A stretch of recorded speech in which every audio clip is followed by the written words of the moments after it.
नमस्कार, स्वागत है आप सभी लोगों का हमारे YouTube channel star GS hub में। हम लोग अपने इस चैनल के माध्यम से जिस विषय का संचालन कर रहे हैं वो विषय था इकोनॉमी, और इकोनॉमी में स्पेशल हम लोग पढ़ रहे थे आईपीआर, इंटेलेक्चुअल प्रॉपर्टीज राइट, बौद्धिक संपदा अधिकार। इस बौद्धिक संपदा अधिकार से रिलेटेड हमने 2 वीडियो पहले डाल चुका है, और बौद्धिक संपदा अधिकार में मैंने जो दूसरा वीडियो डाला था उसमें स्पेशल हम लोग फैक्टर्स ऑफ आईपीआर के बारे में पढ़ रहे थे। आईपीआर के कौन कौन से साधन हैं। उस आईपीआर के साधन में हमने आपको पेटेंट के बारे में बता दिया था पूरी बातों को। पेटेंट के बाद हमने आपको ट्रेडमार्क और सर्विस मार्क के बारे में बता दिया था, क्या होता है ट्रेडमार्क और क्या होता है सर्विस मार्क। फिर मैंने आपको इंडस्ट्रियल डिजाइन के बारे में बता दिया था, और ये तीनों चीज जो मैंने इसके पहले की क्लास में बताया वो इंडस्ट्रियल प्रॉपर्टीज के अंतर्गत आते हैं। आज जो हम लोगों की बातचीत शुरू हो रही है वो कॉपीराइट से रिलेटेड है। अब ये कॉपीराइट क्या होता है, तो कॉपीराइट की परिभाषा जानने के लिए आप ऐसे समझिएगा छोटे भाषा में कि कोई भी क्रिएटिव हो, कोई भी आर्किटेक्ट हो, इस पे मिलने वाला सरकार के द्वारा संरक्षण कॉपीराइट कहलाता है। क्या इसका मतलब हुआ जरा समझिएगा। मान लीजिए कोई भी व्यक्ति किताब लिख रहा है, कोई भी व्यक्ति कविता लिखा, कोई पेंटिंग से जुड़ा है, कोई मूर्ति कला से जुड़ा है, मूर्ति कला का कलाकार है, कोई सॉफ्टवेयर बना दिया, कोई नृत्य से संबंधित है, या ऐसे तमाम सारे मुद्दे हो सकते हैं। अगर इन मुद्दों से कोई आदमी गुजर रहा है, इन चीजों के आविष्कार करने में, इन चीजों को लिखने में कोई व्यक्ति अपने ज्ञान का इस्तेमाल कर रहा है, तो उसके ज्ञान का जो इस्तेमाल हुआ है वो ज्ञान बरकरार रहा, ये कैसे पता चलेगा। मान लीजिए मैंने एक किताब लिखा, मैं किताब को लिखा, बड़ी मेहनत करके हमने एक किताब लिखा, उसको मैंने मार्केट में सप्लाई कर दी। मार्केट में जैसे हम सप्लाई किए तो कुछ लोग ऐसे होंगे जो हमारे किताब को क्या कर सकते हैं, ऐसे हूबहू कॉपी कर लेंगे और अपने नाम से दूसरा किताब पब्लिश करवा के वो पैसा कमाएंगे। मेहनत तो मैंने किया था, वो तो चीटिंग कर लिए, चोरी कर लिए, हमारे डाटा को चोरी करके वो मार्केट में सप्लाई करके पैसा कमाना शुरू कर दे, तो हमको क्या मिलेगा। अगर हमको कुछ नहीं मिलेगा तो ये बताइए हम आगे कोई नया चीज क्यों करने जाएंगे। हम यही सोचेंगे ना कि भाई मैं कोई काम करूंगा, अभी जाएगा मार्केट में कोई चीटिंग करके लगेगा वो कमाने, हमें तो कुछ मिल ही नहीं रहा है, तो हमारी मनोबल बढ़ेगी ही नहीं, और जब बढ़ेगी नहीं तो हम लिखेंगे नहीं। यानी कि जितने सारे व्यक्ति इन्वेंशन कर रहे हैं, जितने सारे व्यक्ति कोई चीज लिख रहे हैं, बना रहे हैं, वो ये काम करेंगे ही नहीं। तो हमारी बात को गौर से समझिएगा। इसी के संदर्भ में अगर कोई व्यक्ति किताब लिख दिया, कोई पोएम लिख दिया, कोई सॉफ्टवेयर बना दिया, तो उसका चीज मार्केट में बचा रहे, कोई चोरी ना करे, उस चोरी करने से बचाने के लिए सरकार संरक्षण देती है उसके सामान पे, और जो संरक्षण देती है उसी को कहते हैं कॉपीराइट। उसी को क्या कहते हैं, कॉपीराइट। जैसे समझिएगा, मान लीजिए मैंने एक बुक को क्या किया, लिख दिया, तो ये बुक हमारा क्या होगा, आईपी होगा, मेरी दिमागी संपत्ति होगा, इंटेलेक्चुअल प्रॉपर्टीज होगा। ये बुक कहाँ जाएगा, मार्केट में जाएगा। ये बुक कहाँ गया, मार्केट में। मार्केट में जाएगा तो इसको कहेंगे टीआरआईपी, ट्रेड रिलेटेड इंटेलेक्चुअल प्रॉपर्टीज बोलेंगे। अब मार्केट में जाएगा तो सरकार क्या करेगा, इस पे संरक्षण देने के लिए एमई देगा, मार्केटिव एक्सक्लूसिविटी देगा, ताकि हमारे सामान को कोई चोरी ना करे, कोई नकल ना करे, कोई नकल करके दूसरा पेस्ट करके बेचे ना। इसके लिए हमको उस पर अधिकार देगा। तो जो अधिकार दिया जाता है वही होता है आईपीआर। लेकिन कॉपी पे अधिकार मिल रहा है, तो कॉपी पे अधिकार का बहुत सारे रूप होते हैं। पेटेंट होता है, ट्रेडमार्क होता है, सर्विस मार्क होता है, ज्योग्राफिकल इंडिकेशन होता है, कॉपीराइट होता है, बहुत सारे होते हैं। तो जो हमें मार्केट में जाने का जो हमें सरकार एमई दी, वो आईपीआर होता है। आईपीआर का कौन सा साधन हो, तो कहेंगे उसी को कहेंगे कॉपीराइट। यानी एक भाषा में आप ये कह सकते हैं, एक भाषा में कह सकते हैं मैंने जो किताब लिखा ये मार्केट में गया, टीआरआईपी का है, सरकार इस पे एमई देगी, तो जैसे एमई देगी इसी एमई को हम क्या कहेंगे, इसी एमई को कहेंगे कॉपीराइट। उसी एमई को क्या कहेंगे, कॉपीराइट। यानी उस पर मेरा अधिकार मिल गया। अब कोई नकल करेगा, कोई इधर उधर करेगा, तो मैं तुरंत क्लेम कर दूंगा, कहूंगा देखो भाई ये चोर आदमी है, अपने तो मेहनत से कुछ कर नहीं रहा है और मेरी सामान को चोरी करके मार्केट में सप्लाई कर रहा, तो सरकार उसको दंड दे। अब समझ पा गए होंगे आप कॉपीराइट क्या होता है। कॉपीराइट को, कॉपी को लिखने वाला जो व्यक्ति होगा, या कविता को लिखने वाला, या जो पेंटर होगा, या जो स्कल्पचर एक्टर आर्ट होगा, या जो सॉफ्टवेयर होल्डर होगा, या नृत्य से संबंधित जो होगा, जो किताब लिख रहा है उसको कहेंगे सृजनकर्ता। तो सृजनकर्ता का नैतिक अधिकार सरकार देता है। सरकार कहता भैया तुम कॉपी किताब लिखो, सृजनकर्ता के रूप में मैं तुम्हारा ही पहचान दूंगा और किसी का पहचान हो ही नहीं सकता। यानी किताब जो लिखे हो तुम्हारे नाम से बिकेगी, ये कहेगा। फिर कहेगा जो लिख के दोगे आप या जो रचना कर रहे हो उसके अखंडता का मैं अधिकार दे रहा हूँ, उसको खंडित नहीं होने दूंगा, यानी उसको चोरी नहीं होने दूंगा। अधिक से अधिक मार्केट में जाएगा तो लोग उसको पढ़ के ज्ञानी हो सकते हैं। सॉफ्टवेयर दोगे तो डाउनलोड करके चला सकते हैं, लेकिन उसको मार्केटिंग नहीं कर सकते, इसकी गारंटी सरकार देती है। किसको देती है? सृजनकर्ता को देती है। तो सृजनकर्ता का नैतिक अधिकार क्या हो जाएगा कि उसके नाम से वो चीज जाना जाएगा जो बनाएगा, और जो लिखेगा उसकी अखंडता बनी रहेगी, वो खंडित नहीं होगी। और जो पैसा मिलेगा वो स्वामी का ही आर्थिक अधिकार होगा, उस पर पैसा वही कमाएगा। स्वामी छापने वाला को भी यहाँ समाहित किया जाता है, जो पब्लिश करेगा। फिर इसकी अवधि जो होती है कॉपीराइट की, सरकार कहती है मैं ये सब काम तुम्हारे लिए करूंगा भैया, लेकिन वो मात्र 10 साल के लिए होगा। सरकार क्या कहती है? मात्र हम 10 साल के लिए ये काम कर रहे हैं तुम्हारे, सॉरी अवधि जो इसकी होगी, सरकार ये कहती है कि जो अवधि मैं दूंगा कितने दिन तक इस्तेमाल कर सकते हो। तो सरकार ये कहती है कि सृजनकर्ता यानी कि जो लिखने वाला कॉपी है या मालिक है, उसके पूरे जीवन काल तक रहेगा, और उसके पूरे जीवन काल तक तो रहेगा ही रहेगा। साथ ही साथ जब वो मर जाएगा आदमी, तो उसके मरने के लगभग 50 से 100 साल तक रहेगा। इस बात को आप याद रखिएगा। वो 10 साल नहीं, वो मिस्टेक से मैंने बोल दिया है। वो ट्रेड सेक्रेट अभी मैं आगे पढ़ाऊंगा तो वहां आपको बताऊंगा, वो मिस्टेक हो गया तो उसको आप वो करिएगा। ट्रेड सेक्रेट अभी पढ़ाऊंगा, बताऊंगा। यहाँ अवधि हमको क्या जानना है? सृजनकर्ता अथवा स्वामी के जीवन का प्रति मृत्यु के 50 से 100 वर्ष तक उसकी अवधि होती है, उतने दिन तक उसके कॉपी को उसका अधिकार होगा।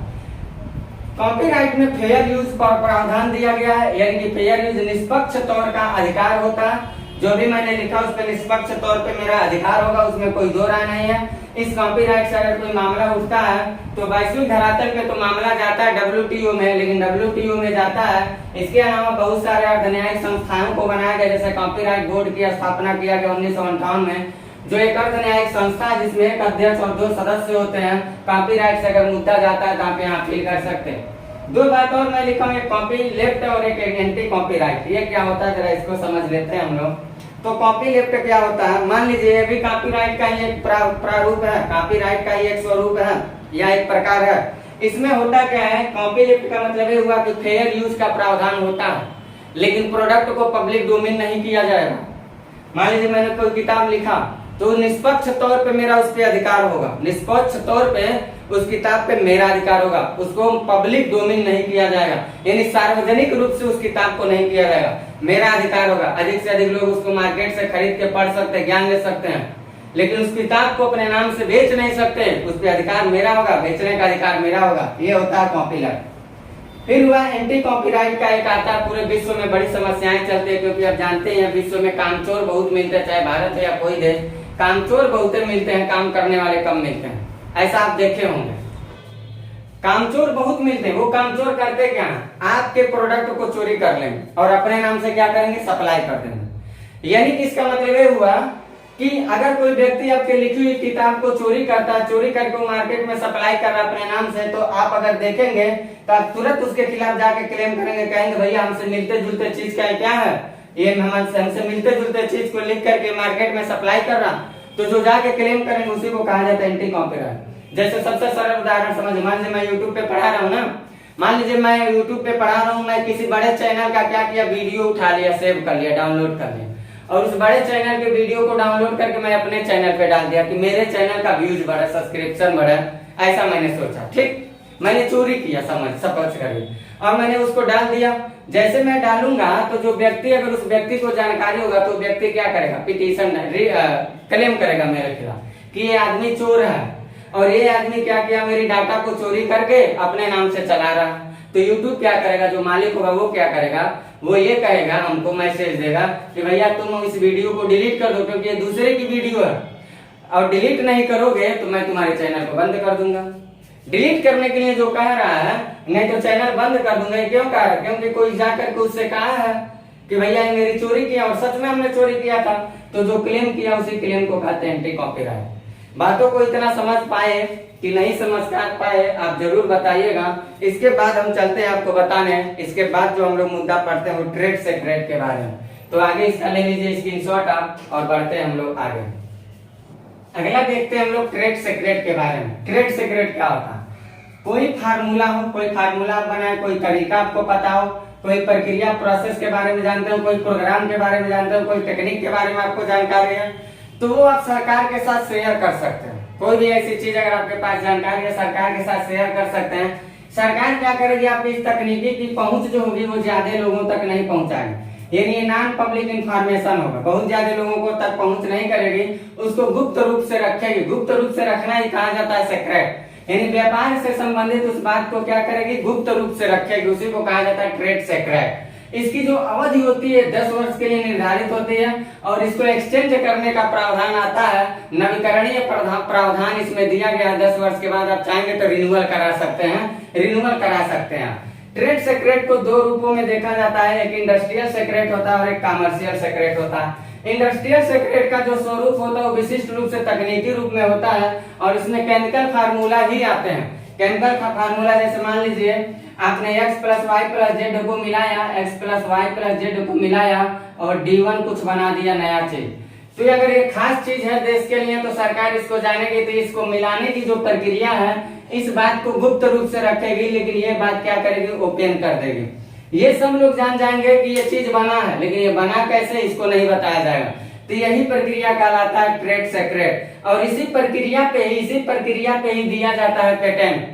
इसी प्रक्रिया पे दिया जाता है पेटेंट, यानी ट्रेड सीक्रेट की ही ये अवधारणा चलती है। दूसरा कमर्शियल सीक्रेट, इसका स्वरूप कुछ विशिष्ट तरीके से होता है।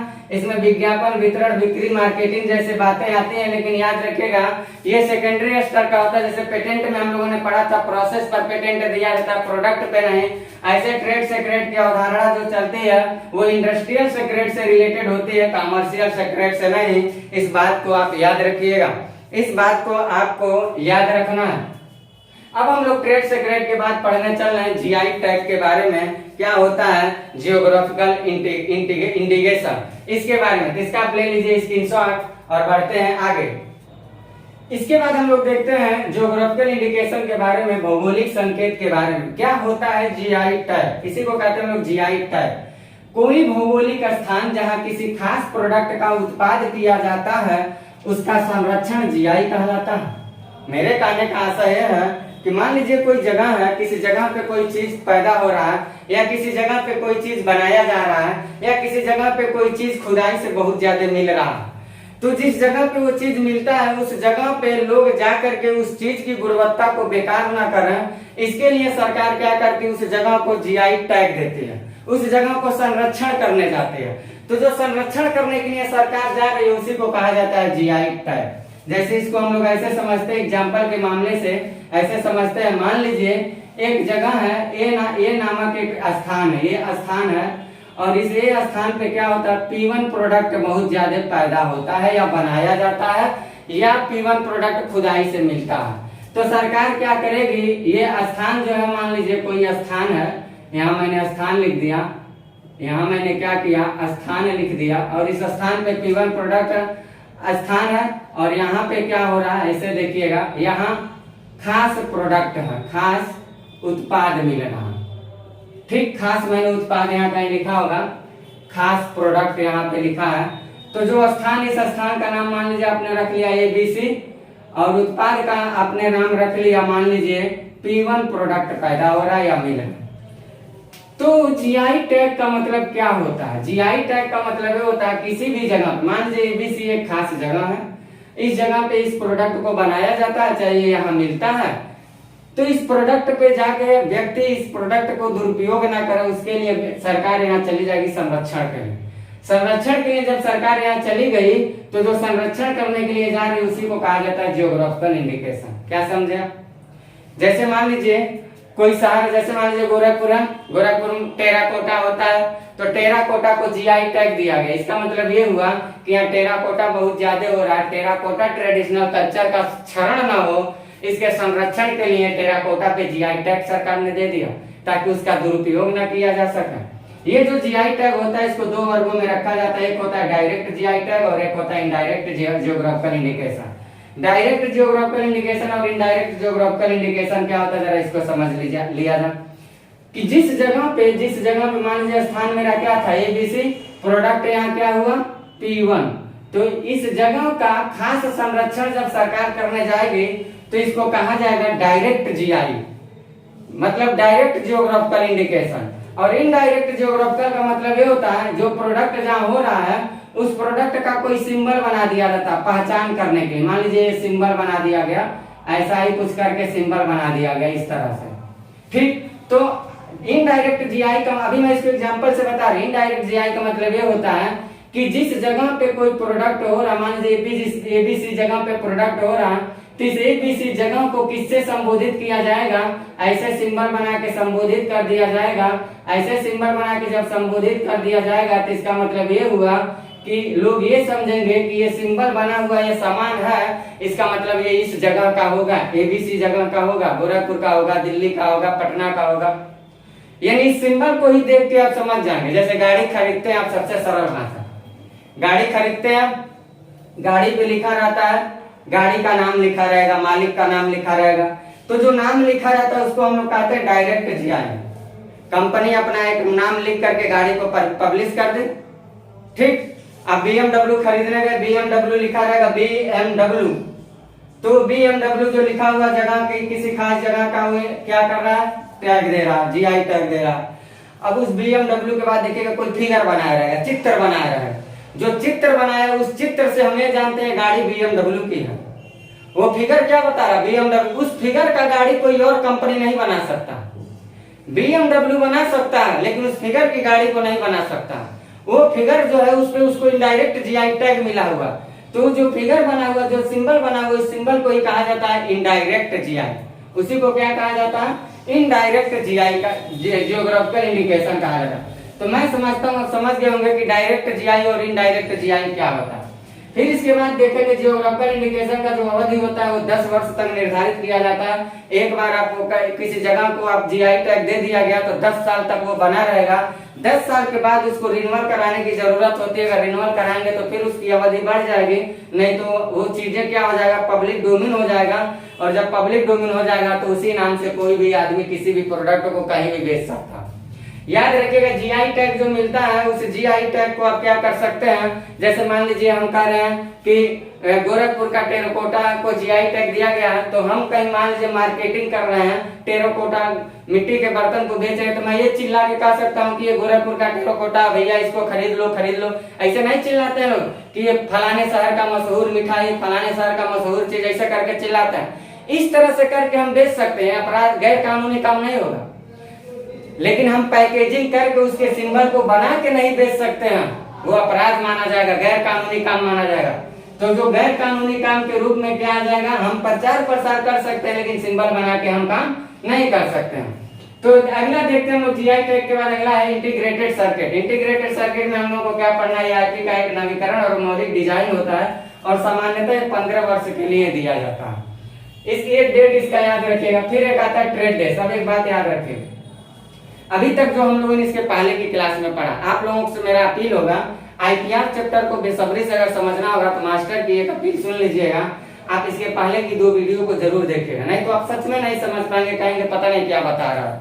बहुत सारे मास्टर ऐसा हवाबाजी करते हैं, सब हर क्लास में लेके चले आएंगे, सब लॉलीपॉप लेके फेंक देंगे, लड़का देख के मस्त खुश है, घंटा नहीं सवाल पूछता, जिंदगी झंड हो जाती है ऐसे।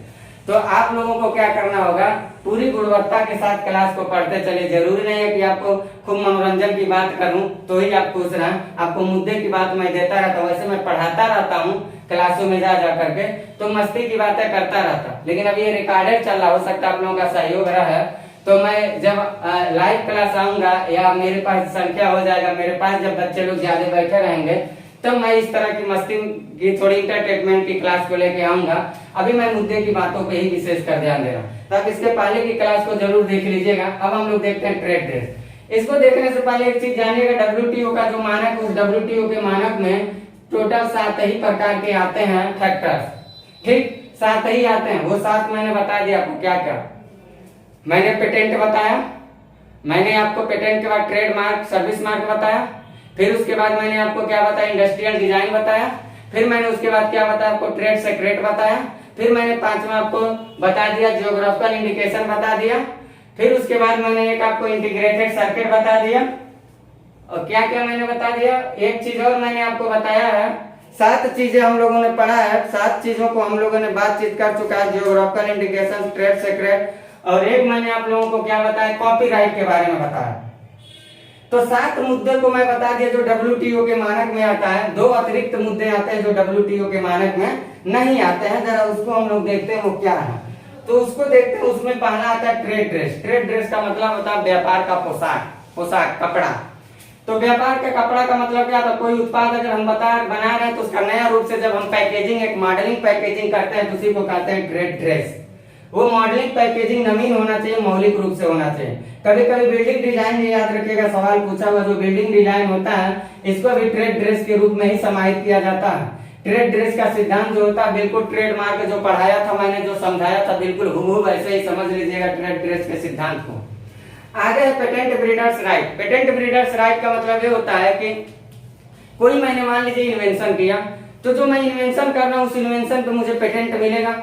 बहुत सारे ऐसे सेक्टर होते हैं जिस इन्वेंशन पे पेटेंट नहीं मिलता। तो जिन क्षेत्रों पे पेटेंट नहीं मिलता है उन क्षेत्रों को कहाँ रखा जाता है? पेटेंट ब्रीडर्स राइट में रखा जाता है। यानी कि ये भी क्या है, एक प्रकार के बीज और पौधों से रिलेटेड रहता है और इसका सिद्धांत पेटेंट से मिलता जुलता रहता है। और ये जो है ये इंडस्ट्रियल प्रॉपर्टीज के अंतर्गत आता है। तो मैंने शुरू में जब क्लास लिया था पार्ट 2 का शुरुआत देखिएगा, पार्ट 1 का, तो उसमें मैंने बताया इंडस्ट्रियल प्रॉपर्टीज में क्या क्या आते हैं। पेटेंट आता है, फिर मैंने बताया था ट्रेडमार्क, सर्विस मार्क आता है, फिर मैंने बताया था इंडस्ट्रियल डिजाइन आता है। ये जो होते हैं ये सारी बातें किसमें होती है? इंडस्ट्रियल प्रॉपर्टीज के अंतर्गत है। उसी इंडस्ट्रियल प्रॉपर्टीज के अंतर्गत एक और भी आता है जो WTO के मानक के अंतर्गत नहीं है। इतनी बातों को मैंने पूरी बेसब्री के साथ आपको बता दिया। पूरा पेटेंट का फैक्टर्स के बारे में मैंने बता दिया। 3 पार्ट मैंने IPR का, ये तीसरा पार्ट चल रहा है। एक पार्ट और लेके आऊंगा मैं, चौथा पार्ट, जिसमें मैं पेटेंट से रिलेटेड आपको संस्था के बारे में, ऑर्गेनाइजेशन, इंस्टीट्यूट के बारे में और पेटेंट रिलेटेड एक्ट, कानून के बारे में बताऊंगा क्या है कानून और कैसे चलती है सुनवाई। तो अभी तक के लिए इस क्लास को यहीं स्थगित करते हैं और आप लोगों से मेरा अपील और गुजारिश होगा कि आप लोग थोड़ा मेरी मनोबल को बढ़ाने के लिए मेरे चैनल को लाइक, शेयर और सब्सक्राइब करते रहिए ज्यादा से ज्यादा। जब मेरी मनोबल बढ़ेगी तो पूरी हौसलाओं के साथ आपके बीच आऊंगा।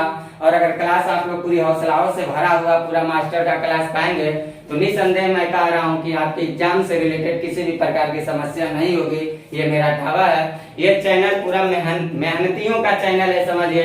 यहाँ स्पेशल मेहनत के माध्यम से वर्क करके दिखाया जाता है। यहाँ कोई बदमाशी की बातें इधर उधर की दोस्तों, भाइयों, मित्रों ये सब कह करके बच्चों को गुमराह और भरमाने की क्लास नहीं है। तो आपसे आशा करता हूँ कि आप मेरा साथ देंगे और हम आपके साथ और सहयोग का आभारी होंगे। तो अभी तक के लिए लेता हूँ आपसे इजाजत और मिलता हूँ मैं IPR के अगले टॉपिक के साथ। Bye, best of luck.